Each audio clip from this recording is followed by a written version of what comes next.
두 개를 한번 볼까요? 이건 매각이 이제 된 겁니다. 된 건데 위에 거는 만안구 안양동 42-18번지 왜 6필지 빌라입니다. 302호 이렇게. 빌라 그러면 그 어떤 게 많이 문제가 되냐면 빌라 그러면 떠오르는 게 뭐예요? 예? 빌라 왕밖에 안 떠오르네.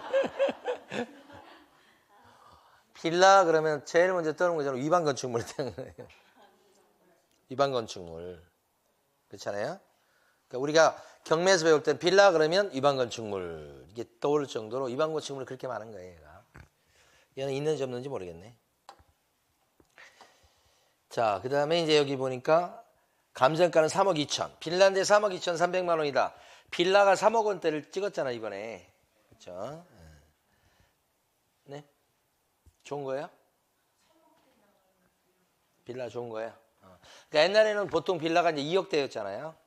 근데 이제 이번 아파트 올라가면서 그때 3억대로 올라갔잖아요. 3억 2,300 이렇게 됐다가 유찰 2번 변경했다가 매각이 됐는데 2억 6천에 매각이 됐다.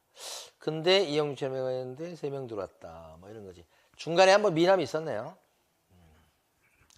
근데 거의 비슷한 금액인데 이거 미납 15명 들어와서 낙찰 됐는데 돈 안 냈잖아요. 응? 15명 경쟁해서 미납. 왜 돈을 안 냈을까요?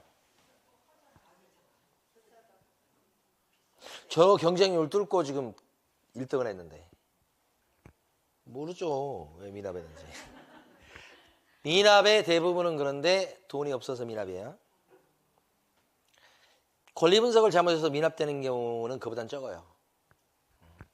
그러니까 미납 케이스가 있을까 싶은데 여기 보시면 상체로 생각해도 여기 3명 들어왔는데 여기는 금액이 지금 2억 6,400이니까 거의 비슷한 금액이잖아요. 근데 여기는 미납이고 여기는 냈잖아요. 밑에는. 위에는 한번 낙찰됐어요. 2억 6,400 얼마에 15명 들어와서 어떻게 크게 하나 이거. 근데 미납이 됐고 밑에는 비슷한 금액인데 낙찰됐는데 냈잖아 돈. 그쵸? 그러니까 이거 봤을 때 이건 돈이 없어서 그랬겠구나. 돈이 왜 없죠? 돈이 없는 사람 왜 경매 들어오고 그래? 대출 때문에 그런 거야. 대출 때문에. 대출이 원하는 만큼 안 나오고 그래서 대출과 관련해서 경매에서 대출을 이제 받으실 분들은 주의하실 게 뭐냐면 그 상담하시는 분, 대출 상담하시는 분, 그 아주머니 분들 그 말을 100% 믿으면 안 돼요. 예? 구체적으로 진짜 얼마 나올지는 모르는 거예요. 우리 일반 중개사고 나는 것 중에도 보면 뭐가 있냐면 전세자금 대출 같은 거 문제가 되잖아요. 전세자금 대출 나올 거라고 은행에서 얘기해가지고 전세 얻었어요. 그리고 계약금 건 거예요. 나중에 진짜 소리 집어넣었더니만 대출이 안 나온대요. 그래서 그 계약금 날리고 막 그러잖아요. 그런 사고 벌어지잖아요. 그러니까 그런 거 보면 대출이라고 하는 게 그 상담하시는 분이 얘기한 거 그것만 100% 믿을 수 없어요. 안 나오고 그런 경우 있어요. 그만큼 안 나오고 그럴 수 있어요. 그래서 플랜 B가 반드시 필요하다. 대출 안 나오면 어떻게 하겠다는 그 계획이 있어야 되는 거예요. 요새 이제 좀 완화됐다고 하지만 그래도 대출 규제가 옛날에 비해서 훨씬 심한 거예요. 그러니까 더 대출에 대한 그 계획, 전략 이걸 잘 짜시고 하셔야 된다. 그 대출 때문일 거예요, 거의. 그 다음에 이제, 채무자가 고시네요. 그 다음에, 제일 먼저 떠들어 볼 것은 역시 이제 매각물건 명세서인데, 아이고, 지나서 안 떨어지네. 이거 안 보여지네요. 그러면 쭉 보고, 일단 위치는 여러분들이 한번 판단해 보세요. 만안구 안양동 42-18번지 왜 6필지 이렇게 됐는데, 지도가 안 뜨네요.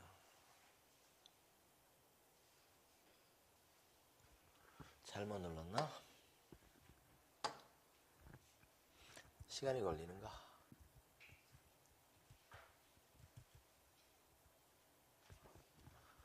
전자주석도 얘가 지금 갑자기 이상하게 됐어요. 자, 이게 5층 중에 3층에 위치하고 있고요. 물건 보면 3층 자리에 있고 18년도식이니까 거의 지금 진행대로 봤을 때 5년 정도 됐으니까 이건 뭐예요? 신축에 가까운 거잖아요. 방 4개짜리입니다. 크네요. 도시가스의 개별 난방이고. 이런 걸 좀 볼 수 있어야 되는데. 지도에서.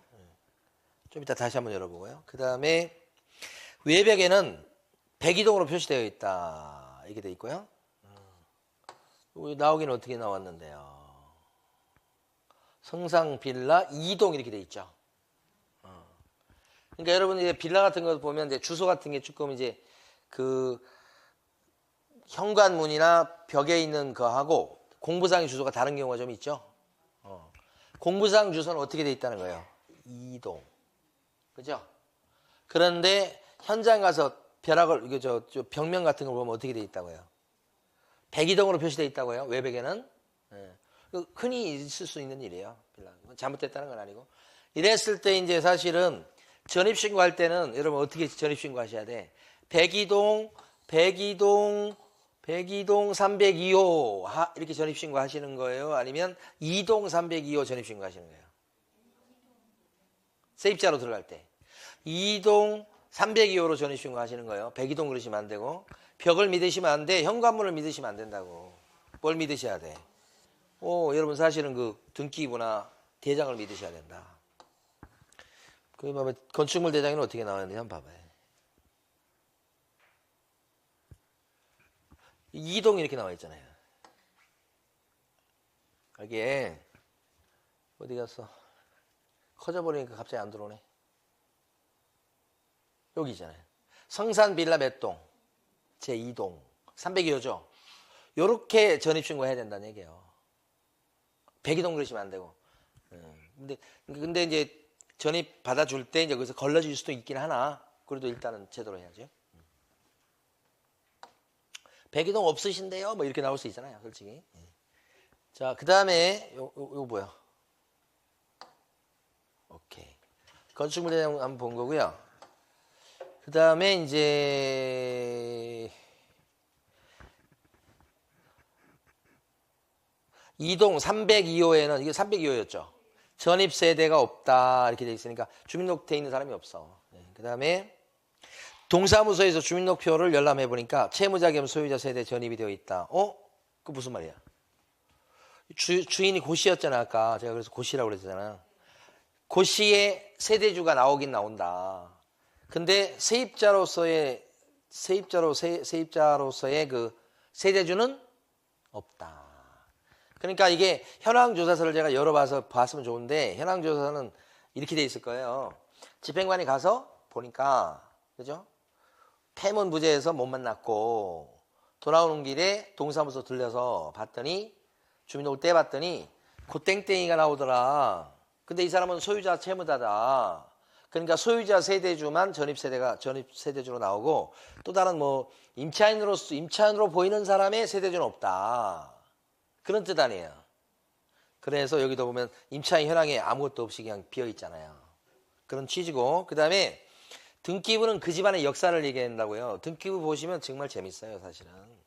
등기부 보니까 소유권이 지금 고시 앞으로 돼 있죠. 근데 요거 빌라 살 때 대출 끼고 산 거죠. 같은 날이죠. 대출 끼고 샀는데 안항농협에 대출이 있다. 근데 또 개인 사채도 빌려 썼네, 조금.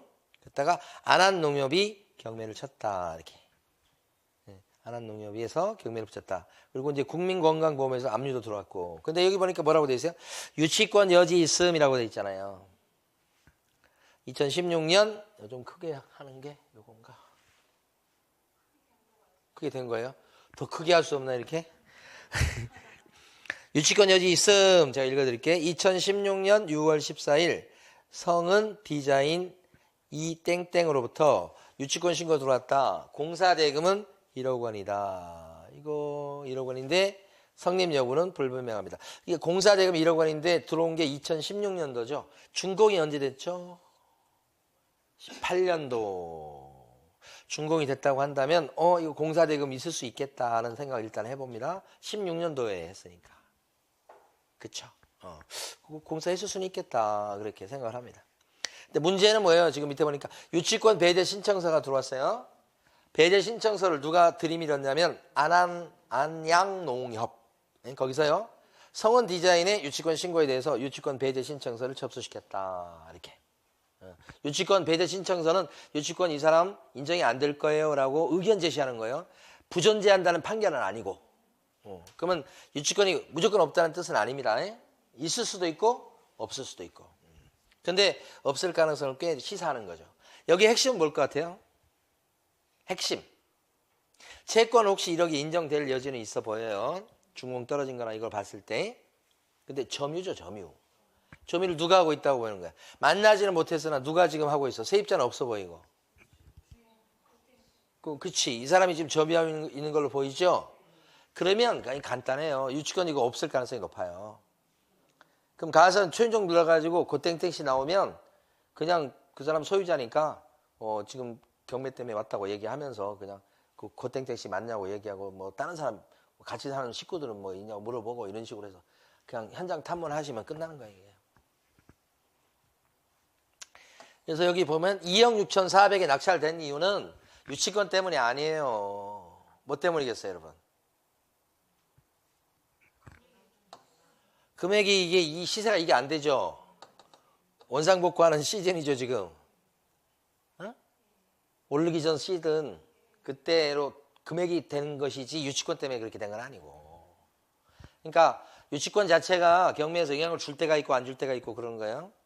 이건 영향을 안 주는 케이스지. 그죠? 유치권 점유 때문에 깨지는 케이스가 되니까요. 그렇죠? 그렇다면 미납도 유치권 때문이 아닌 거죠? 그러면 돈이 없어서 그런 거예요. 대출 때문일 거예요.